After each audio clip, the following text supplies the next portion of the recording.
ఇప్పుడే భద్రాచలంలో ఒక 5 ఫ్లోర్ బిల్డింగ్ పడిపోయింది. అది టోటల్‌గా ఇల్లీగల్ ఉండే.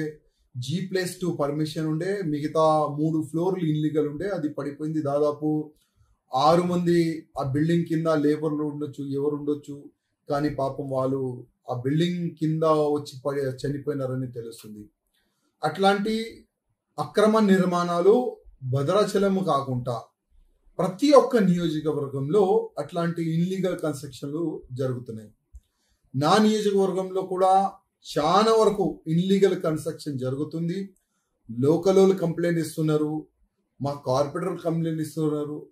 నేను రైటింగ్ అని కూడా కంప్లైంట్ ఇచ్చిన చాలా వరకు బిల్డర్లు తక్కువ రేట్లో ల్యాండ్ తీసుకొని ఒక G+2, G+3, G+4 పర్మిషన్ తీసుకొని టోటల్గా డీవియేషన్ చేసుకుంటా 5 ఫ్లోరు 10 ఫ్లోర్లు కన్స్ట్రక్షన్ చేసి మొత్తం ఫ్లాట్లు అమ్ముతున్నారు, షాప్లు అమ్ముతున్నారు.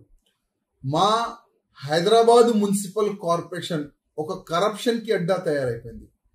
కమిషనర్కి కానీ, జోనల్ కమిషనర్కి కానీ, సిసిపికి కానీ ఎన్నోసార్లు కంప్లైంట్ ఇచ్చినాం. సార్, ఈ విధంగా ఇల్లీగల్ కన్స్ట్రక్షన్ జరుగుతుంది, దీన్ని ఆపండి అంటే నో రెస్పాన్స్. అదే సిసిపి లెవెల్లో ఇస్తే కూడా సిసిపి కింద ఉన్న టౌన్ ప్లానింగ్ ఏసీపీ కానీ, సెక్షన్ ఆఫీసర్లు కానీ ప్రతి ఒక్క బిల్డింగ్ కాడ పోయి 10 లక్షలు, 20 లక్షలు, 30 లక్షలు, 50 లక్షలు అట్లాంటి హుసూలు చేస్తున్నారు. ఇంత డబ్బులు వాళ్ళు హుసూలు చేస్తున్నారంటే సిసిపి కూడా కొన్ని కమిషన్ పోతుంది నేను అనుకుంటున్నా. దీంట్లో కొంత వాటా కమిషనర్ గారికి వెళ్తుందో లేదో అదైతే నేను చెప్పలేను. కానీ ఫుల్ ఫ్లేజ్గా నా నియోజకవర్గంలో అయితే ఇల్లీగల్ కన్స్ట్రక్షన్ జరుగుతున్నాయి.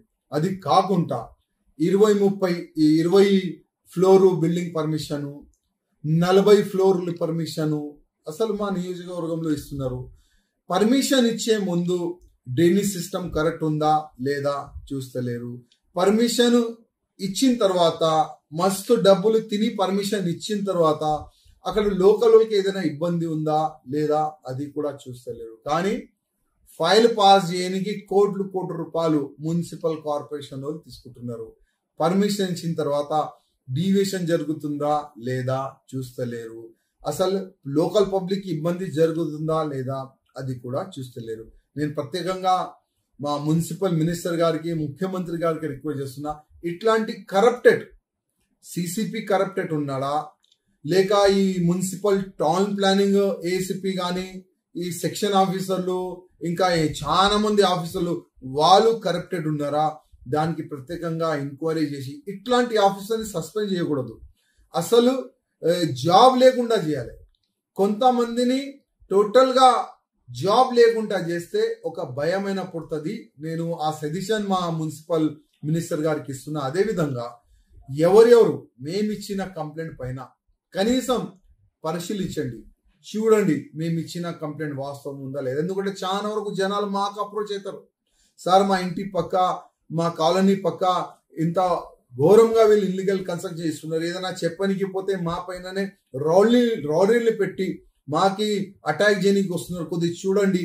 వాళ్ళు కంప్లైంట్ ఇచ్చిన తర్వాత మేము మున్సిపల్ కార్పొరేషన్ కి కంప్లైంట్ ఇస్తే మా కంప్లైంట్ కాపీని చెత్త కుండీలో పాడేస్తున్నారు, చెత్త డబ్బాలో పాడేస్తున్నారు. ఎందుకంటే చాలా పెద్ద వీళ్ళకి కరప్షన్ వీళ్ళు చేస్తున్నారు కదా, పెద్ద అమౌంట్ వీళ్ళకి వస్తుంది కదా.